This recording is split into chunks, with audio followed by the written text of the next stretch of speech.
Hola, profe. ¿Cómo les va? Bien, todo bien. Buenas tardes. Buenas tardes a todos y a todas. Hola, profe. Buenas tardes. Buenas tardes.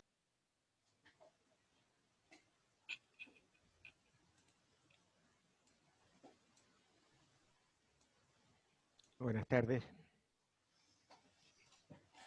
¿Cómo le va, Varela? Aún con vida, doctor.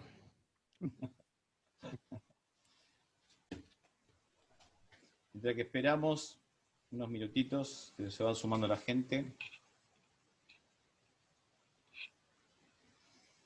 ¿Pudieron leer algo?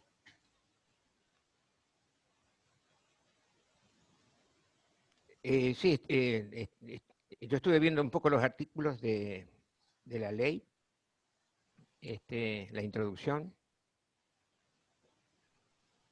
así que vamos a ir madurando el tema. Está muy bien. Seguros a mí particularmente es uno de los temas que más, no solamente que para mí personalmente me parece más importante del área de comercial, sino es el que mayor actividad profesional puede acarrear. En el contexto de esta ciudad, por supuesto, ¿no? Hay otros temas que claramente, si estuviéramos en Capital Federal, pero uno habla de contratos de underrating, y va a ser raro que vean un contrato de underrating acá en Mar del Plata. Hay ciertas actividades comerciales que un poco Cava monopoliza eso. Pero el tema del contrato de seguro es realmente... En la profesión se van a encontrar permanentemente con actividades de seguros. Y yo creo que en el futuro cada vez más. Porque ahora, en estos momentos, la actividad aseguradora abarca hechos y circunstancias que hace 10 años o 20 años atrás eran impensados, ¿no?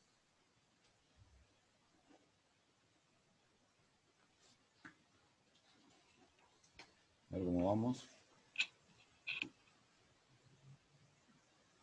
Vamos a esperar 2 minutitos más porque todavía son 30 y pico, ¿no? 31, 32 más o menos, ¿no? Sí. Quedan.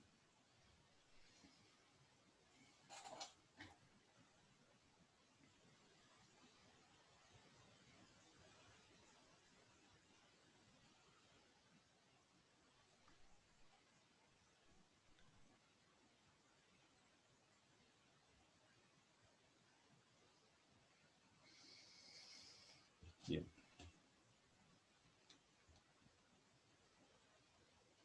Para los que leyeron la primera parte de la ley, ¿hay algo que les haya llamado la atención?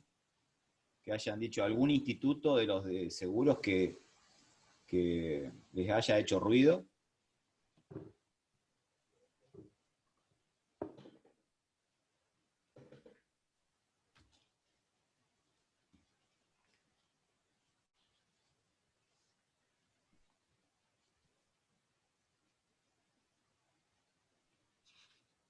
O no lo han leído o no tienen la costumbre de interactuar en el Zoom. Yo, profe, leí muy poquito, pero la verdad es que no me surgió ninguna duda de lo que leí, por ahora. Bien. Sí, yo igual. Bueno, entonces ¿Instituto a qué se refiere? ¿En las personas? ¿Cómo lo va dividiendo la ley? instituto se le denomina a cada una de las partes de la ley que regula algún tipo Por eso. de circunstancias, es un instituto. No sé, ya en el artículo 5 aparece el primer instituto, la reticencia, ese es un instituto. Sí, sí, Agravación sí. del riesgo es otro, Sí, sí, sí. esos son Sí. institutos. Sí, hay algunos artículos que tienen un contenido que a veces uno le cuesta un poco entenderlo, ¿no? Por ejemplo, eh, póliza a la orden y al portador el régimen. Es decir, hay algunos artículos que tienen que releerlos para poder entenderlos mejor. Claro. Es siempre importante en cualquier ley esta es la primera materia que ustedes están viendo de contenido económico. En lo sucesivo van a tener otras leyes de contenido económico, es decir, van a ver en Comercial 2 sociedades, mutuales, en lo que antes era Comercial 3 van a ver la ley de concursos y quiebras, las leyes de papeles de comercio, y como son leyes específicas, es decir, que no están reguladas en el Código Civil y Comercial, cuando uno analiza cualquier tipo de ley, pero sobre todo cuando es un contenido económico, uno tiene que entender dos cosas. Primero, el sentido que tiene la ley, cuál es el contenido que tiene, a qué está apuntando, y el otro tema que se tiene que entender es el negocio. Es decir, porque las leyes no son abstractas, es decir, cubren una actividad negociable. Entonces, uno lo que tiene que entender es el negocio que está atrás. Ustedes seguramente, yo un tema que doy en la primera parte, y este cuatrimestre no lo he podido hacer por razones personales, pero yo doy fideicomiso, y creo que Enrique les dio fideicomiso. Y si uno analiza el contrato de fideicomiso en forma abstracta, claramente va a ser difícil, porque decir, uno lo puede saber de memoria, el artículo. De hecho, es el contrato que conjuntamente con el de compraventa, es el contrato que más está regulado en el Código Civil y Comercial. Es decir, el contrato que más artículos tiene el Código Civil es el de fideicomiso. Pero si ustedes no entienden, ustedes pueden saber de memoria todos los artículos de fideicomiso, pero si ustedes no entienden el negocio, la actividad que subyace sobre ese contrato, es muy difícil entenderlo. Vendría a ser letra muerta, es decir, se entiende el artículo, lo pueden saber de memoria, pero no entender el negocio, se complica realmente entender cabalmente a qué apunta el legislador. Y con el seguro pasa exactamente lo mismo. Y con sociedades le va a pasar lo mismo, y con concursos y quiebras igual. Uno tiene que entender el negocio subyacente sobre eso. ¿A qué apunta? 22. Si les parece, vamos empezando, porque tengo que cortar unos minutos antes. Tengo otro Zoom más tarde. ¿Les parece que empecemos? Cualquier cosa se van sumando. Sí, sí. Sí, profe. Bien. Igual la clase pasada fuimos más o menos 20 y pico, así que la clase pasada el lunes y el viernes, así que... Yo el miércoles pasado tenía 33, 34, me parece. Sí, éramos más, sí. Sí, el jueves también hubo bastantes, como 35, 36. Bien. Pero el jueves era la plenaria igual. El Sí, jueves sí. es el de Marcela, dio Marcela, me parece. Sí, aeronáutico, transporte marítimo aeronáutico, dio Marcela. Sí. Claro, es para todas Sí. las comisiones. Sí, es para todas las comisiones. Sí. Bien. Bueno. Vamos desde un comienzo a hacer una especie de introducción. La eventual circunstancia de sufrir un daño con afectación patrimonial, es decir, sufrir un daño de contenido económico que afecte el patrimonio de una persona, coloca al agente pasivo en la necesidad, en la obligación, en el imperativo de tener que buscar algún tipo de mecanismo para enfrentar esa situación. Uno de esos mecanismos es el seguro.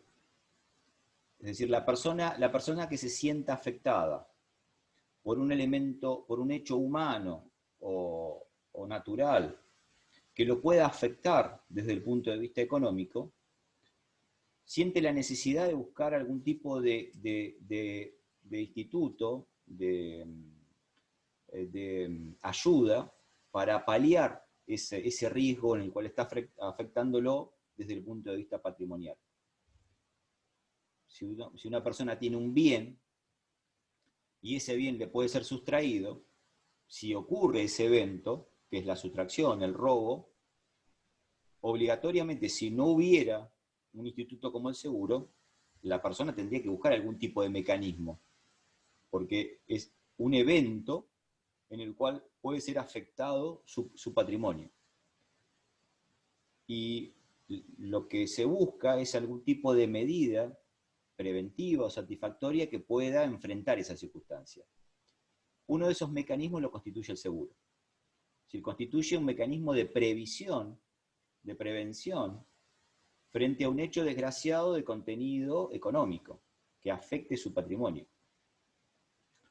Ahora bien, el seguro no elimina el daño.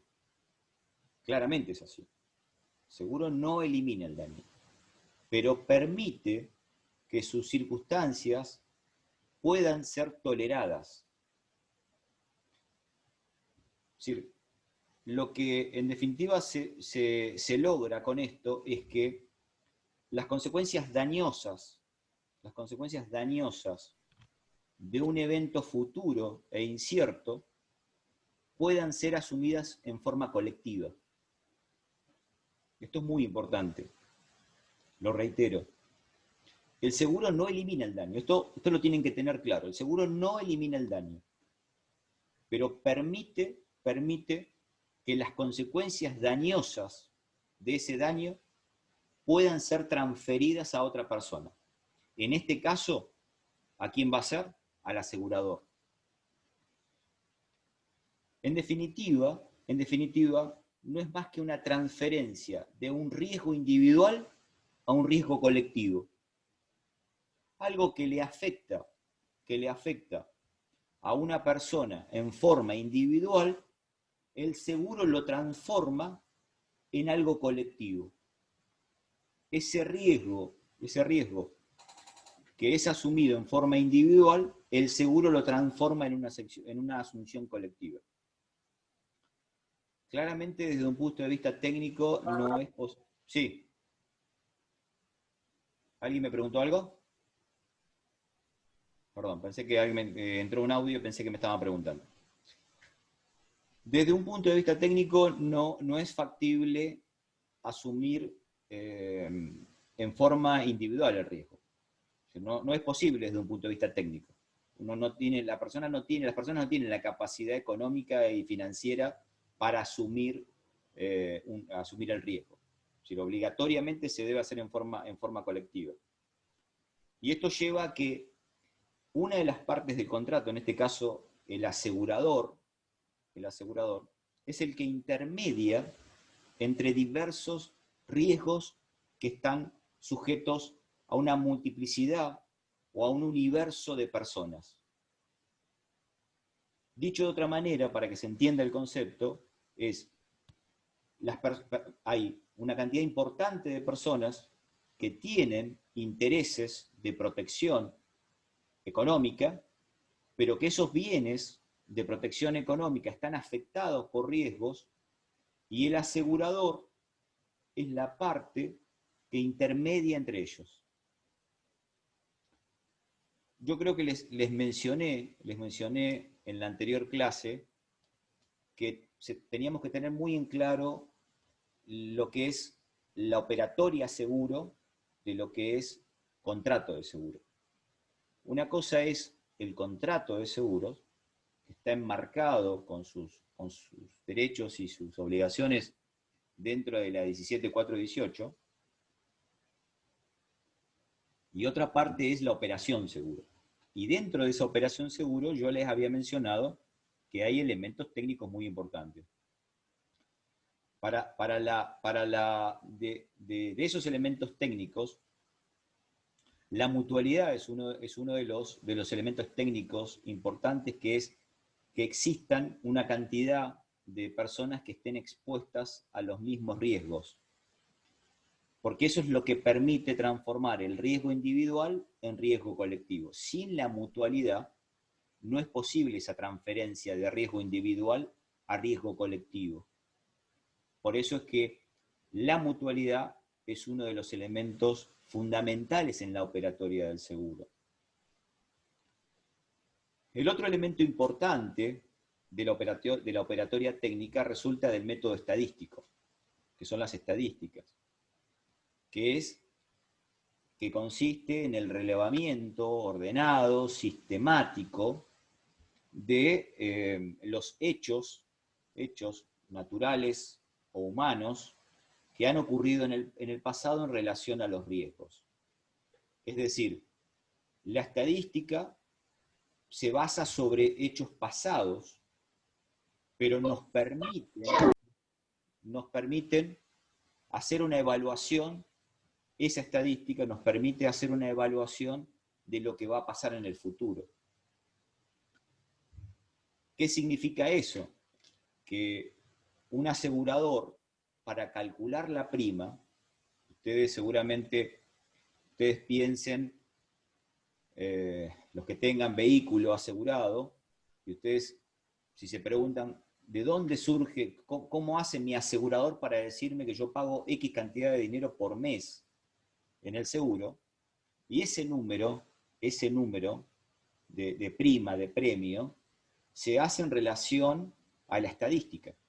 Se hace un análisis de lo que fueron los últimos años para ese asegurador en robo de vehículos, de siniestralidad, y se proyecta a futuro el costo de esa prima y ese premio. Por eso es que mutualidad y estadística son dos elementos fundamentales de la operatoria del seguro. Y creo yo, que se los he comentado, pero si no, se los reitero, que la diferencia entre probabilidad teórica y frecuencia práctica es inversamente proporcional, y por supuesto será menor e inversamente proporcional a la mayor cantidad de sujetos que están expuestos a los riesgos. Eso define justamente la garantía de que haga a un buen asegurador, a una buena compañía de seguros. Que ese porcentaje entre probabilidad teórica y frecuencia práctica sea menor, y será menor e inversamente proporcional a la mayor cantidad de sujetos que están expuestos a los mismos riesgos. Lo traduzco de otra manera. No sería lo mismo que una compañía de seguros tenga asegurados un universo de 1000 autos que aquella compañía que tenga un universo de 10.000 autos. La compañía que tenga mayor cantidad de riesgos asegurados podrá tener una mejor evaluación de la tarifa, porque le va a permitir realizar una verdadera estadística de lo que ha pasado en los últimos años en cuanto a la frecuencia de siniestro, la siniestralidad vial y, en definitiva, los riesgos que va a cubrir. ¿Se entiende lo que digo? Sí. Probabilidad teórica y frecuencia práctica. Será menor e inversamente proporcional a la mayor cantidad de bienes. Y acá permítanme... No lo entiendo. No lo estaría entendiendo. Bien. Esto se desprende de un principio que fue plasmado a principios del siglo pasado con la ley de los grandes números. ¿Por qué? Porque existe una relación en la mayor cantidad de bienes o de personas expuestas a un mismo riesgo. Yo siempre pongo el ejemplo de la moneda. Si uno tira una moneda al aire una sola vez, va a haber un 50% de que salga cara y un 50% que salga cruz. Si la tiro 10 veces la moneda,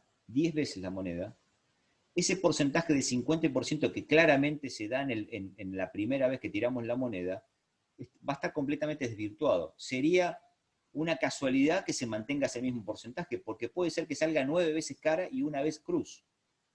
Ahora, si esa misma moneda la tirás 1000 veces, es seguro que va a estar muy cerca del 50%. Porque a la mayor cantidad de veces que vos tires al aire la moneda, se va a rescatar la probabilidad. Entonces, hago la traspolación al derecho de seguros. Si vos tenés 100 autos asegurados, puede ser que la estadística de robos de auto no esté debidamente calculado desde el punto de vista estadístico que si tuvieras asegurados 2000 autos. A mayor cantidad de bienes asegurados, el asegurador va a tener justamente menor incidencia con la frecuencia práctica y la probabilidad teórica. ¿Se entiende lo que quiero decir? Es decir, a mayor cantidad de riesgos expuestos, menor será la dispersidad que exista entre probabilidad teórica y frecuencia práctica. Y acá permítanme hacer un agregado con respecto al mercado asegurador, que lo he planteado siempre. El mercado asegurador argentino está totalmente atomizado. ¿Qué les quiero decir con que esté totalmente atomizado? Es que existe una cantidad muy importante de compañías de seguro. Para que tengan más o menos una idea, Argentina tiene casi la misma cantidad de compañías de seguro que existen en Estados Unidos. Creo que debe haber una diferencia de 30 o 40 compañías de seguro. No es significativa. Para lo que es el mercado norteamericano, no solamente por cantidad de habitantes, sino por PBI, sino por la cantidad de bienes asegurables que tiene. Entonces, ustedes hagan esta simple relación. No es lo mismo que una compañía de seguros tenga 10.000 autos asegurados que una que tenga 1.000. En Argentina existen mucha cantidad de compañías de seguro, que claramente no tienen la misma cantidad de bienes asegurados. En definitiva, no van a recaudar lo suficiente. Si uno analiza lo que pasa en los mercados... Perdón, doctor. Sí. Esto es lo que pasó también en el incendio de...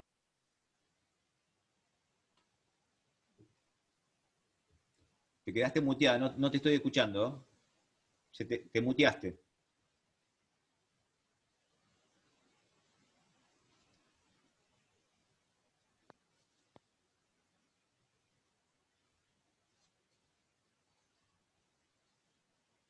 Sigo y cualquier cosa, si llegás a conseguir audio, lo cortamos, porque no te estoy escuchando y no sé si es lo mío o son el resto lo está escuchando.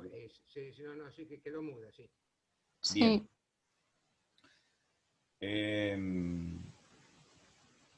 Entonces, ustedes habrán visto el incendio de Torres y Liva, que intervinieron para esa compañía. Sí, en el incendio de Torres y Liva intervinieron varias compañías de seguro, pero por otros motivos, no solamente por este concepto que yo que estoy mencionando. Ahí intervinieron varias compañías de seguro porque no es lo mismo la compañía de seguro de la actividad comercial, del centro comercial, no es lo mismo la compañía de seguro de los consorcios, intervienen las compañías de seguro de los dueños de los departamentos afectados. Y claramente en siniestros de tal magnitud intervienen aparte las compañías reaseguradoras, muchas compañías reaseguradoras. Tal vez un ejemplo que se le parezca más y que se ha estudiado, y de hecho hubo tesis sobre eso, no sé si ustedes recuerdan, hace unos cuantos años, bastantes años, hubo una explosión de gas en un edificio en Rosario, en la ciudad de Rosario, donde hubo muchos fallecidos, y no solamente pérdidas humanas y pérdidas materiales, y ahí el mercado asegurador, claramente esos siniestros no fueron pagados por las compañías aseguradoras, sino por las compañías reaseguradoras, por la magnitud, y ahí se planteó un caso muy interesante. Las reaseguradoras tomaron una decisión muy importante, se instalaron en la ciudad de Rosario, hicieron un pool de reaseguradoras, instalaron una oficina en la ciudad de Rosario, y directamente liquidaron todo el siniestro y pagaron. Salvo casos muy puntuales, creo que lo conozco bastante el caso porque he tenido algún tipo de intervención, salvo el caso muy puntual de 2 o 3 casos de personas que no han logrado cerrar. Imagínense que ahí estábamos hablando de más de 400 siniestros, 400 reclamos, y creo que en la actualidad quedaron 2 o 3 sin resolver, posiblemente ya no existan tampoco, porque esto que les estoy diciendo fue a mediados del año pasado, tal vez en este último año tampoco existan más. Las compañías reaseguradas pagaron absolutamente todo. El siniestro ese de Rosario pagaron absolutamente todo. No hay reclamo alguno. Distinto es la situación de Torres y Liva, que acá seguramente vamos a tener, las compañías reaseguradoras no han tomado la misma postura y no hay oficina instalada en Mar del Plata y no se ha tomado otro tipo de postura. Creo yo porque hay mayor discusión en cómo se sucedieron los hechos. Pero Profe, sí, perdón, pero sí. no tengo idea qué son las compañías reaseguradoras. O sea, me suena, pero ¿qué sería una reaseguradora? Las compañías reaseguradoras son compañías aseguradoras, pero de segundo grado, o de tercer grado, o de cuarto grado. Es decir, cuando una persona asegura un bien con una compañía de seguro, esa compañía de seguro, a su vez, hace un seguro sobre la póliza que está tomando. Es decir, se reasegura. Lo primero que les tengo que comentar es lo siguiente. No hay normativa en Argentina que sea obligatoria, que se tenga que reasegurar. Es decir, la industria del seguro no tiene una norma específica que deba reasegurarse una compañía, pero no existe en el mundo ninguna compañía de seguros que no tenga reaseguro. Y de hecho, si una compañía de seguro no encuentra pólizas de reaseguro, es una muy mala calificación. Serían compañías en las cuales muy poco confiables. Porque no hay posibilidad de que una compañía, aunque sea la más grande del mundo, aunque sea el grupo asegurador, no sé, el grupo Lloyds de Londres, o los grupos alemanes, o los General Re de Alemania, que son grupos enormes, de los más grandes del mundo, que son aseguradoras y reaseguradoras al mismo tiempo, no existe industria del seguro. Cuando en el año 2001 son derribadas las dos torres gemelas, ese siniestro, si pudiéramos decir que eso es un siniestro en sí mismo, eran miles y miles de siniestros, fueron pagados por más de 300 compañías de seguro y de reaseguro. Es decir, la industria del reaseguro y del seguro funciona como escalones de cobertura. Yo les pongo un ejemplo muy básico, seguramente acá debe haber mucha gente del interior de la provincia, y los seguros agropecuarios son muy importantes en el interior de la provincia. Y hay compañías, lógicamente, que tienen una mayor tradición de seguros agropecuarios o ganaderos. Y habrán visto que hay algunas compañías muy chicas que son monorrámicas. ¿Qué significa que sean monorrámicas? Que hacen un solo tipo de póliza. Para los que son de la zona de Necochea, seguramente acá debe haber gente de Necochea, de Juan N. Fernández.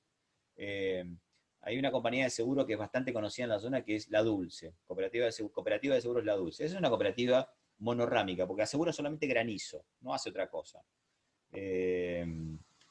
¿Y dónde encuentra reaseguro?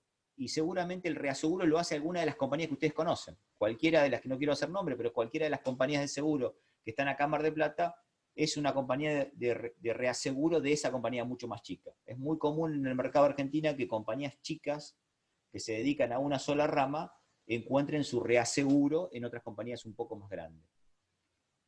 Porque cuando ustedes ya lo vamos a ver más adelante, y entendamos el tema del reaseguro, una compañía de seguro que cubre un riesgo, uno puede reasegurar su propio riesgo o puede reasegurar el propio siniestro. Son las dos modalidades que hay en Argentina para reaseguro. Pero, en definitiva, para no irme por las ramas y tocar un tema que no tenía previsto tocarlo hoy. El reaseguro no es más que una compañía de seguros que cubre lo que cubrió una compañía de seguros.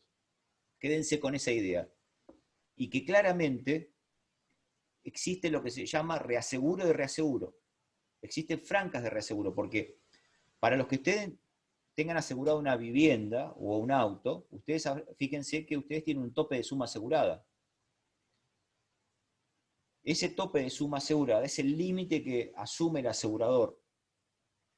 Pero ese tope de suma asegurada muchas veces es un límite que supera lo que el propio asegurador está dispuesto a cubrir. Entonces, un porcentaje de lo que está asegurando lo cede a otra compañía de seguro. Y si ocurre el evento previsto, lo coparticipan entre las dos compañías. Ahora, claramente, ustedes lo que tienen que entender que la estructura jurídica en Argentina no existe relación jurídica entre el asegurado y la compañía reaseguradora. No hay relación jurídica. Salvo, hay una excepción, que no la voy a tocar ahora, hay una excepción, que tal vez es la importante por la cual el mercado reasegurador es importante cuando cae una compañía de seguro. Pero quédense por ahora con ese tema. ¿Soy claro en lo que estoy planteando? Sí. Bien. Vayamos puntualmente al tema del contrato, la definición del contrato. Ya en el artículo número 1 estamos definiendo lo que es contrato de seguro. El artículo 1 más o menos dice que habrá contrato de seguro cuando una parte, denominada asegurador, mediante el pago de una prima o cotización, se obliga a cumplir, a resarcir un daño o a cumplir la prestación convenida si ocurre el evento previsto. Eso es lo que marca el artículo número 1. En principio, contamos con la ventaja de que se está dando una definición. Las definiciones de los contratos son importantes porque despejan duda sobre otras actividades que pueden no ser compañías, no pueden ser actividad aseguradora. Es decir, toda definición jurídica, toda definición contractual es importante porque marca una correcta interpretación sobre el instituto, sobre la norma que estamos hablando, sobre la actividad que estamos haciendo referencia. Y despeja dudas sobre otras actividades. Yo creo que en líneas generales todos ustedes son alumnos de código nuevo, ¿no? Es decir, hay alguno que hayan comenzado la facultad con código civil y con código comercial. Bueno, ahí estoy viendo algunos que levantan la mano. Ustedes habrán visto que el código, una de las diferencias entre las muchas que hay entre el código civil anterior y el código de comercio separado y el actual nuevo código civil y comercial, es que el nuevo código define contratos. No pasaba eso con el código civil. Ustedes no iban a encontrar en el anterior código civil y en el código de comercio definiciones. Vélez Sarsfield no era afecto a las definiciones, había todo. Para la época en la cual Vélez Sarsfield redactó el Código Civil, en la doctrina no predominaba la necesidad de definir. Se fijaban efectos, se fijaban consecuencias, se legislaba de una manera totalmente distinta. Hoy la doctrina moderna lo que practica es la definición de los tipos contractuales, por la ventaja que les estoy mencionando. Pero como esta es una definición que yo les comenté la semana pasada, de mediados de la década del 50, adolece de técnica legislativa. Porque yo les menciono, en el artículo que les mencioné, fíjense que la obligación del asegurado se la denomina de dos maneras, la obligación del asegurado. ¿Cuál sería la obligación del asegurado? Pagar la prima. Y se lo está denominando de doble manera, pagar la prima o la cotización. Primero, claro que la cotización es una modalidad específica de los seguros mutuales. La cotización es lo que pagan los asociados a un seguro mutual. Por eso está mencionando el concepto de cotización. Pero lo correcto es definir la obligación del asegurado con un solo concepto, que no sería ni la prima ni la cotización, en realidad, lo que paga el asegurado es un premio. Hoy en la práctica del seguro, no solamente en Argentina, sino internacionalmente, la denominación de la obligación que tiene el asegurado se la denomina premio. Eso sería una cuestión semántica, pero la segunda observación que tengo que hacer, que debemos hacer desde el punto de vista de la técnica legislativa, es que se menciona que el asegurador está obligado o se obliga a resarcir un daño o cumplir la prestación convenida. Y yo les pregunto una cosa. La compañía de seguro que va a resarcir un daño, ¿no estaría cumpliendo la prestación convenida? Sí. Es una definición tautológica. Es decir, si el asegurador que tiene asegurado un vehículo y el asegurado le hace un reclamo porque lo han chocado y el asegurador debe resarcir el daño de ese choque, ese contrato, el cumplimiento de la prestación es justamente reparar el vehículo al estado anterior. Entonces, resarcir un daño sería lo mismo que cumplir la prestación convenida. ¿Por qué les parece que el artículo 1 está redactado de esa manera? ¿Por qué se dice resarcir un daño o cumplir la prestación convenida? ¿Por el Porque seguro de puede, vida? No. porque puede ser que deba resarcir el daño o sea, cumplir con una prestación que no sea resarcir un daño. ¿Podría ser el seguro de vida en la prestación no convenida?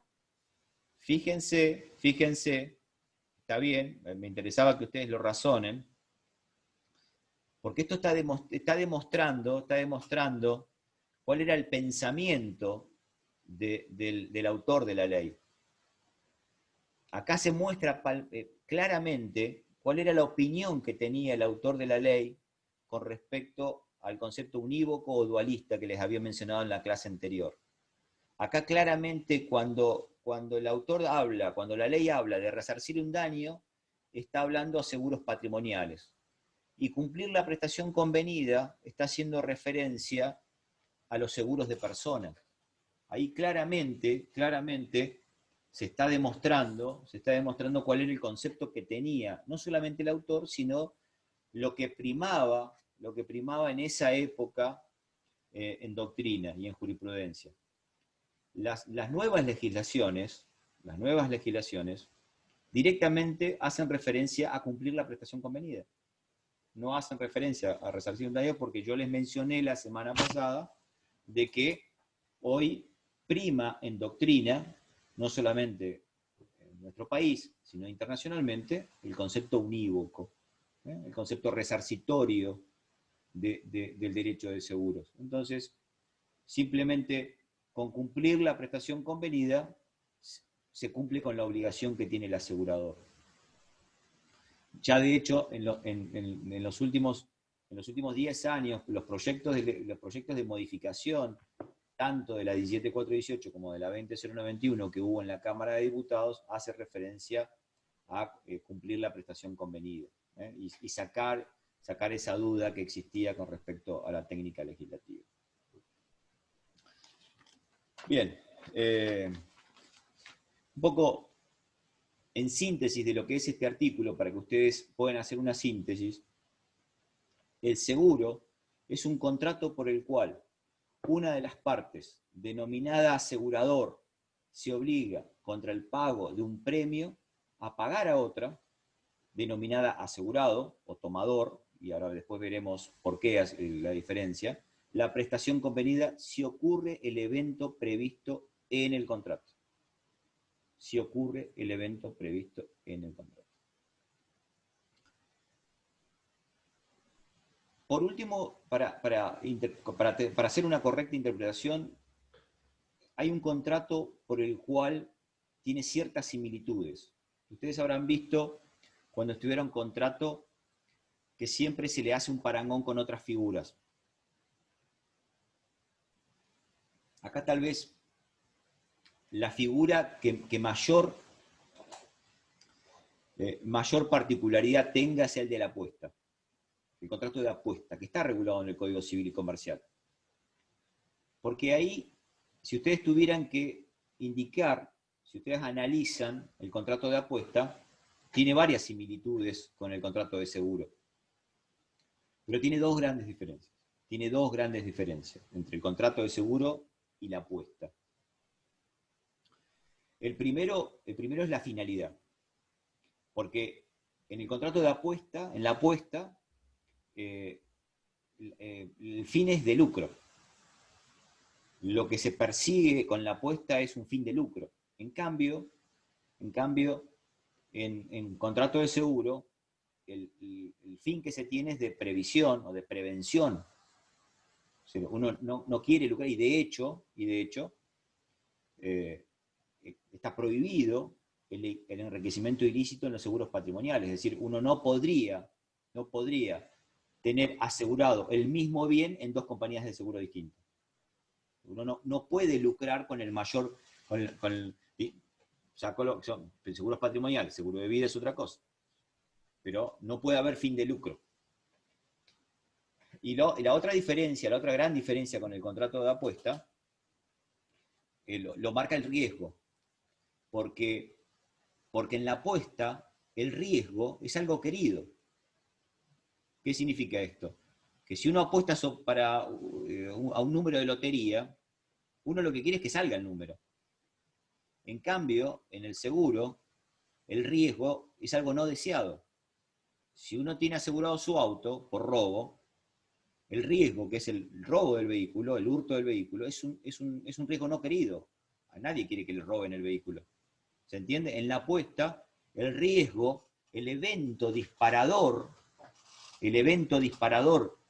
para que una de las partes cumpla con su obligación, en el caso de la compañía de seguros, el evento previsto es que roben el vehículo, ese evento incierto y futuro, en el seguro es un fin no querido y en el de la apuesta es un fin que se desea. ¿Se entiende? Esas son las diferencias que existen entre el contrato de apuesta, que está regulado en el Código Civil y Comercial, y el seguro, que está en la 17418. Es el contrato en el cual existen similitudes, porque en el resto de los puntos en común tienen bastantes similitudes, pero esas son las dos diferencias importantes entre seguro y apuesta. Bien, ¿qué caracteres tiene el contrato de seguro? Y acá, ustedes saben que el contrato de seguro, definido a la luz del 967 del Código Civil y Comercial, del 957, no 967, 957, es un acto jurídico mediante el cual dos o más partes manifiestan su consentimiento para crear, modificar, regular, extinguir obligaciones patrimoniales, relaciones jurídicas patrimoniales. Esa definición del 957 del Código Civil aplica justamente para el contrato de la 17418, para el contrato de seguros. Si ustedes tuvieran que definir el contrato de seguros, la aplicación del acto jurídico aplica justamente para la 17418. Y las características de este contrato, por supuesto es un contrato consensual. Ustedes ya saben que con el nuevo Código Civil y Comercial ya no quedan en nuestra legislación contratos reales. Así que el contrato de seguros es un contrato consensual. Ahora vamos a explicar de dónde se desprende. Hay algunas legislaciones en las cuales todavía existe el contrato real, y por ponerles un ejemplo, la ley paraguaya durante décadas consideraba, y así estaba regulado, al contrato de seguros como un contrato real. ¿Qué significa? que si no había entrega de la póliza no había contrato. En líneas generales, mayoritariamente, internacionalmente, el contrato de seguros es consensual, hay excepciones. Durante décadas y décadas, la legislación paraguaya era un contrato real, porque sin entrega de póliza no había contrato. Consensual, bilateral, oneroso, por supuesto, aleatorio, de ejecución continuada y acá les pongo un i, en principio, por adhesión y de consumo. En principio. No todos los contratos de seguros son de adhesión y de consumo. No todos los contratos de seguro son de adhesión o son de consumo. Entonces, si bien en línea general la gran mayoría lo son, no todos los contratos son de adhesión y son de consumo. Hay una cantidad muy importante de contratos sobre riesgos muy grandes, entre los cuales tanto el asegurado como el asegurador tienen un equilibrio patrimonial, tienen una similitud patrimonial. Y pongo un ejemplo. Cuando, no sé, la KLM, la empresa de bandera holandesa, va a asegurar sus aviones, seguramente debe tener un patrimonio más o menos similar al de la propia compañía de seguro que va a asegurar.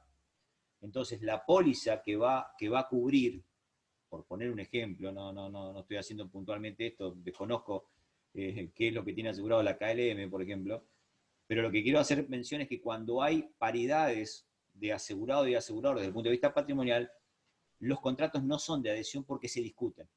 Lo mismo pasa cuando uno va a asegurar las navieras, cuando uno va a asegurar grandes obras de infraestructura. No sé, si tuvieran que, seguramente la obra civil del cruce del Canal de la Mancha, entre Inglaterra y Francia, esa obra civil, las constructoras que participaron en esa construcción, seguramente se pusieron a discutir cláusula por cláusula el contrato, y eso no va a ser un contrato de adhesión porque negociaron un contrato específico. Y lo mismo para los contratos de consumo. Es decir, hay circunstancias en las cuales entre dos empresas, por ejemplo, es raro, es muy difícil que podamos encontrar la figura de consumo.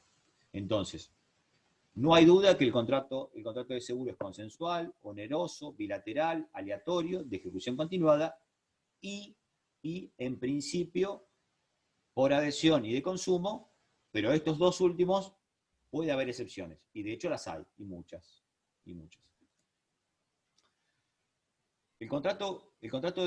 La consensualidad del contrato se desprende del artículo 4. Ustedes, los que leyeron, habrán visto que el contrato 4, el artículo 4 del contrato de seguros marca que el contrato de seguros es consensual y que los derechos y las obligaciones recíprocas del asegurado y del asegurador empiezan desde que se ha celebrado la convención y puede ser aún antes de emitirse la póliza. Entonces, la primera aclaración que debo hacer acá es lo siguiente. Existe la posibilidad, claramente, de que asegurado y asegurador pacten una anterior vigencia de la póliza o de los derechos o de los efectos del contrato con anterioridad a la propia celebración. Y eso se da. Y es más común de lo que les parece a ustedes. Y se da específicamente en los seguros de mercaderías sujetos a comercio exterior, en los cuales perfectamente es válido hacer un contrato hoy, ahora, ir a una compañía de seguros, celebrar un contrato hoy, pero pactar que los efectos del contrato comenzaron hace 10 días atrás. 10 días atrás. Eso es perfectamente válido, pero con la salvedad de que el asegurador no tenga la certeza de que el siniestro no haya ocurrido y que el asegurado no tenga la certeza o el conocimiento de que ocurrió el siniestro. Dicho de otro modo, para que esto sea válido, es decir, pactar un tiempo anterior al de la celebración, ambas partes, asegurado y asegurador, deben tener un desconocimiento sobre la ocurrencia o no ocurrencia del siniestro o del riesgo. Porque si ello fuera así, el contrato es nulo. ¿Está?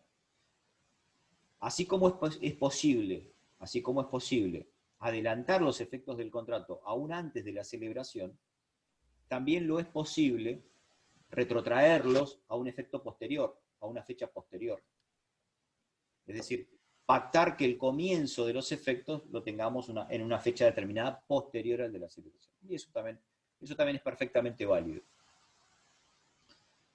La exposición de motivos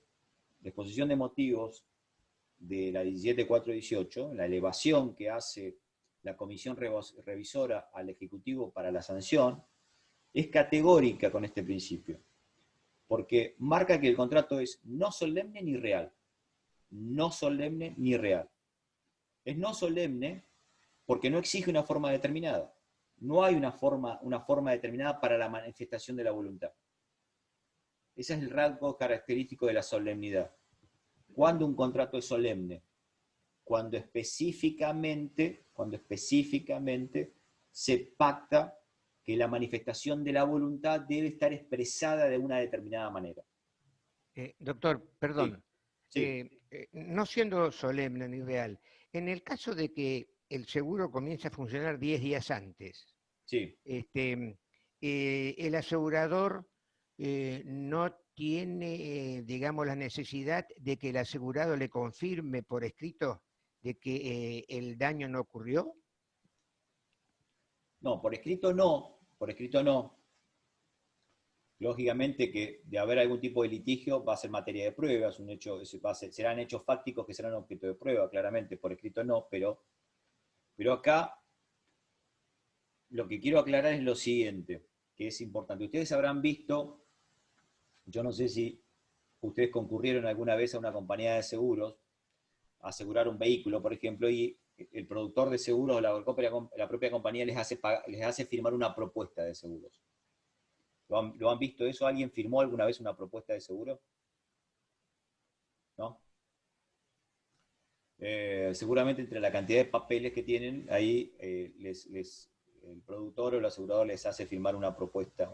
Porque técnicamente, el que propone el contrato es el tomador o el asegurado. El que propone el contrato es el tomador. Y el que acepta es el asegurador. Por disposición de la Superintendencia de Seguros de la Nación,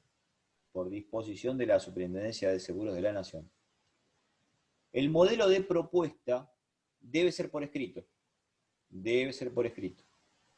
Hay excepciones, por supuesto. Hay excepciones.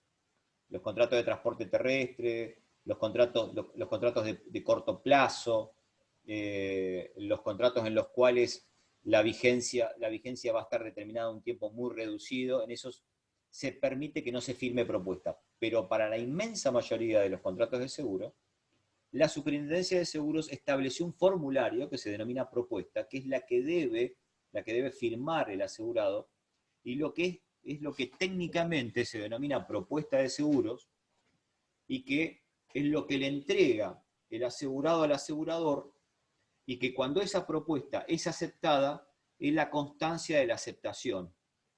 Y a partir de esa aceptación de la propuesta comienza la vigencia del contrato. Ahora bien, no quiero irme en disquisiciones teóricas, pero claramente, cuando la exposición de motivos indica que el contrato de seguros es no solemne ni real, y la manifestación de la voluntad no puede estar sujeta a ninguna pauta específica, la Superintendencia de Seguros, es decir, el propio Estado, el organismo de contralor del mercado asegurador, impone a las partes la modalidad de propuesta escrita. Y acá hay todo un debate, porque ¿qué pasaría cuando la propuesta esa no es realizada, o que alguien se niegue a firmar la propuesta? Porque podría llegar a interpretarse como una modificación, que una resolución general de la Superintendencia de Seguros de la Nación modifique el artículo 4, que claramente indica que el contrato es consensual y que la manifestación de la voluntad no puede estar sujeta a ninguna modalidad específica. Es la Superintendencia de Seguros de la Nación la que obliga, por resolución general, a que exista una propuesta por escrito. Lo reitero, por escrito. Ahora bien,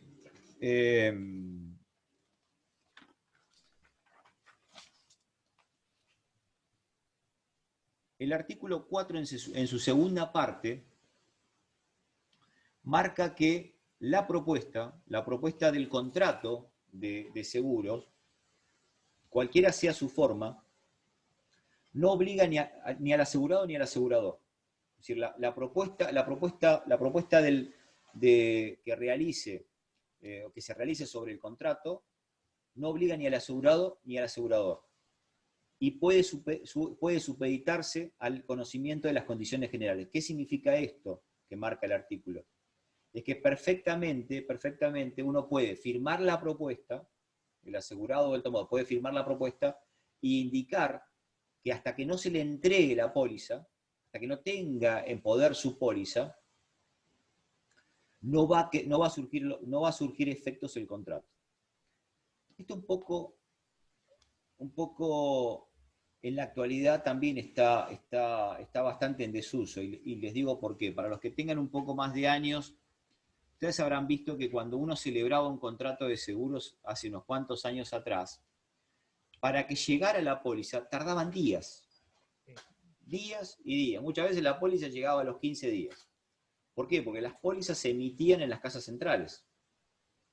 Hoy las pólizas se envían, las pólizas se hacen con firma digital, y en el mismo momento el productor de seguro o el agente institorio o la misma oficina comercial imprime una tecla y está imprimiendo la póliza. Hoy es común ir a una compañía de seguro, ir a un productor y irse con la póliza bajo el brazo. Cosa que era impensado hace 10 años atrás, no mucho más, 10, 12 años atrás, la póliza tardaba semanas, cuanto menos. Si uno aseguraba con alguna compañía que su casa matriz estaba en Córdoba o en Rosario, donde hay casas matrices, casas centrales de compañías de seguro, podía tardar hasta más de un mes en que llegara la póliza a Mar del Plata. Eso era muy común. Entonces, este artículo 4 se interpreta de esa manera. Era un mecanismo de defensa que existía para aquellos que celebraran un contrato, que firmaran la propuesta, que el asegurador les cobrara, pero para no tener sorpresas que cuando llegara la póliza diga, no, pero esto no fue lo que me dijeron, uno podía supeditar los efectos del contrato a la entrega de la póliza. Bien, ¿qué otra modalidad? A ver si me puede repetir lo de la propuesta. Jacqueline. Ya está, ya lo dijo. Bien, ok. Gracias. Y si no, ya que lo tenemos directamente acá, Octavio, o sin póliza, ya que lo tenemos directamente en el celular. Sí, hoy hay compañías de seguros que vos la póliza directamente la tenés en el celular, o existe, ahora claramente tenemos la póliza, no solamente la póliza, sino el certificado de cobertura en el celular.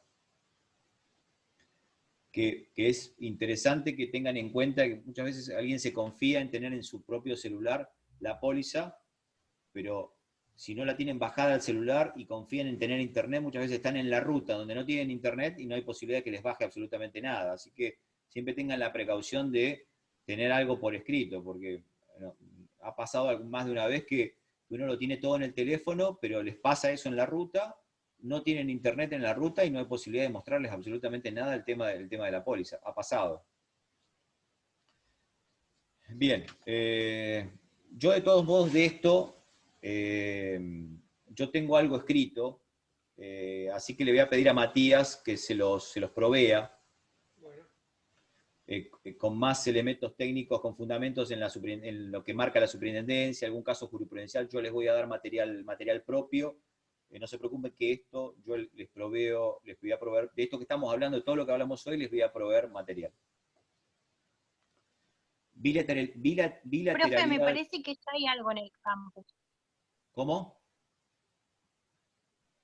Parece que ya hay un archivo en el campus de usted que dice Derecho de Seguros y está dividido en 4 capítulos, si no me equivoco. Perfecto, perfecto, perfecto. Bueno, tómenlo de ahí directamente. Yo, profe, Sí, perdón, lo estoy siguiendo con la clase y es lo que estamos viendo ahora, así que está completo. bien, perfecto. Sí, eso forma parte de un libro que estoy escribiendo que seguramente para el año que viene lo voy a publicar, así que creo que yo les di una primera parte nada más. Hay cosas que las he sacado, les he hecho, creo que eso lo hice hace un año me parece, un año y medio, eso no me acuerdo exactamente. Tiene algunas modificaciones, pero más que nada por una cuestión que me lo ha pedido la editorial. Pero en líneas generales, con eso que tienen ahí, está perfecto. Veamos el tema de la bilateralidad rápidamente. La bilateralidad se desprende de las obligaciones recíprocas entre ambas partes. Es decir, hay una obligación o las partes se obligan recíprocamente la una hacia la otra. Pero acá hay que hacer una aclaración, que me parece muy interesante que se tenga en cuenta, que esas obligaciones recíprocas entre las partes hace referencia a una estructura jurídica y no específicamente a la obligación en concreto. Con esto, ¿qué les quiero remarcar? Que si bien la obligación que tiene el asegurado, que es la de pagar el premio, pagar la prima, y como correlato, la obligación que tiene el asegurador es la de cumplir con la prestación convenida, o como dice el artículo 1, resarcir el daño. Fíjense que si de no ocurrir el evento previsto, podríamos caer en el absurdo de que no exista obligación por parte del asegurador, porque si no te robaron el auto, el asegurador nada paga y no tuvo ninguna obligación, y eso no es así. La bilateralidad, en lo que a la doctrina moderna se refiere, es que la promesa de una obligación da motivo a la promesa de la otra obligación. Es decir, el sinalagma perfecto de los contratos bilaterales hace referencia a la promesa de obligación que le hace una parte y que es correspondida con la promesa de obligación de la otra parte. Y no específicamente a la obligación en concreto. ¿Soy claro con esto que estoy diciendo? Porque si lo analizamos individualmente en un contrato específico, en concreto, podríamos caer en el absurdo que el contrato no es bilateral, porque duró un año, el auto no lo robaron, la casa no se incendió, entonces no hubo obligación por parte del asegurador, y eso no es correcto. El contrato de seguros es un contrato bilateral, pero que hace referencia a los sinalagmas perfectos en cuanto a la estructura de la promesa obligacional, no con relación a la obligación en concreto. ¿Está? De hecho, si después tienen el artículo que yo redacté, ahí está bien explicado. Lo importante es lo que yo les estoy mencionando.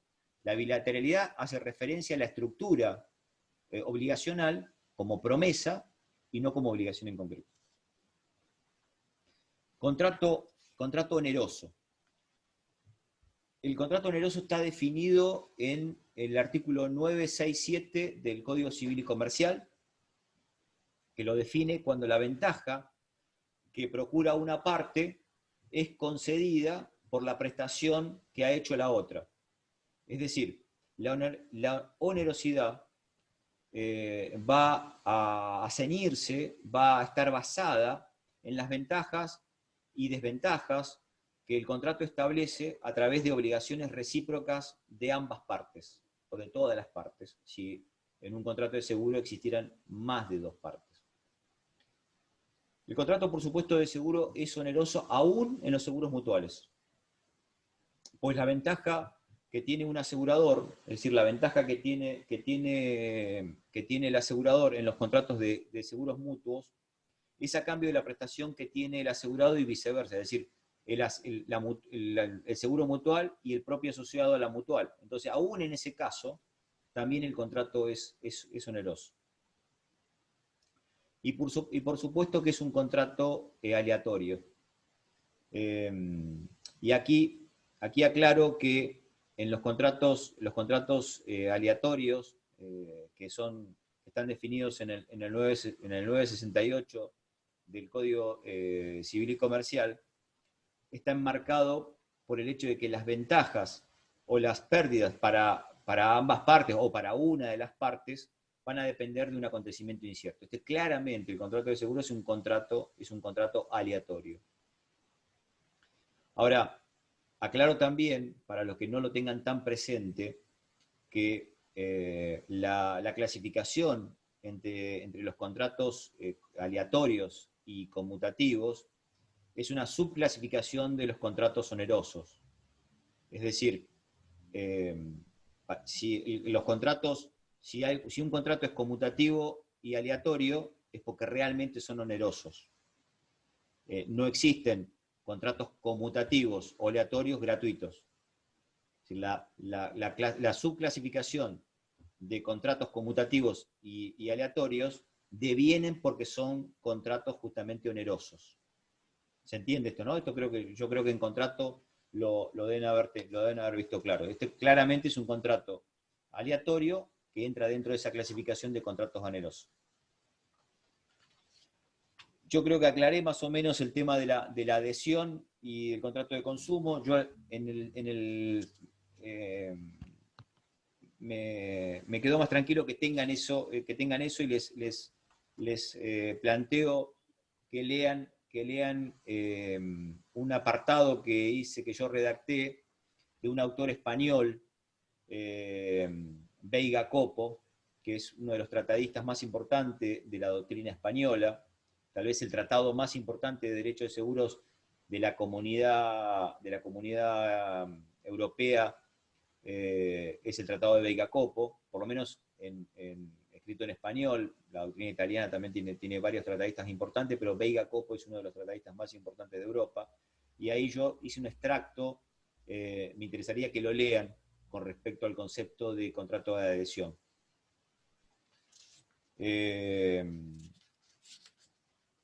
Son las 4:10, me estoy quedando sin tiempo. Quiero hacer una introducción para el miércoles que viene. El miércoles que viene vamos a ver todo lo que son las partes del contrato, la diferenciación que existe entre asegurado, asegurador, tomador, cuáles son las reglas de juego sobre eso, y vamos a adentrarnos ya en los primeros institutos. Sobre todo, no creo que me alcance más el tiempo, pero vamos a hablar puntualmente del tema de la reticencia. Así que lo que les pido es, miércoles que viene, partes del contrato, instituto de la reticencia y de la grabación. Les pido que lo tengan leído. Si está cargado el material, léanlo. Lean lo que dice la 17418 y lo que he redactado, el artículo mío, y lo discutimos.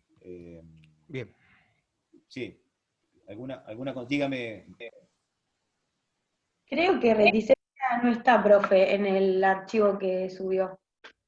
Están solamente los caracteres del contrato y toda una introducción de la evolución histórica. Sí, Por lo que acabo de ver. Le pido a Matías que lo suba. ¿Sí? Tenemos todo, ahí está reticencia, todo el tema, lo arreglo en estos días con Matías para que lo suba. Bueno. Seguramente o no lo subió, debe estar colgado por algún lado y que no está a la vista, pero está, quédese tranquilo que está. Yo lo tenía pendiente para hablarlo con Matías. Elementos y parte del seguro están en el apunte. Bien. Le sumo lo que queda. No se haga problema que le pido a Matías que lo suba. Pero ustedes, de todos modos, lo que me interesa es que lean de la 17418. Partes y el tema de reticencia. Sí, desde el artículo 5º en adelante. Del artículo 5 al 10. Del 5 al 10, sí. Y agravaciones un poquito más adelante. Y vamos a hablar también del tema de de la diferenciación entre obligaciones y cargas en el contrato de seguro.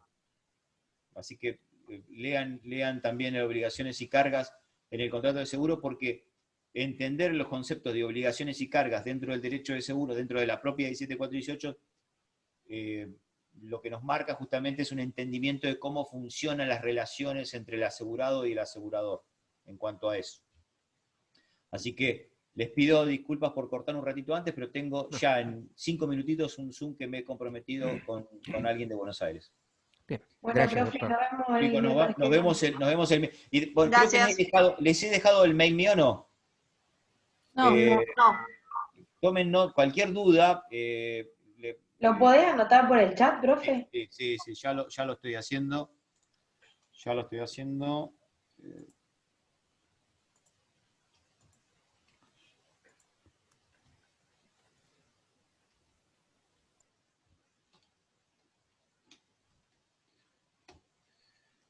Ahí les dejo mi mail.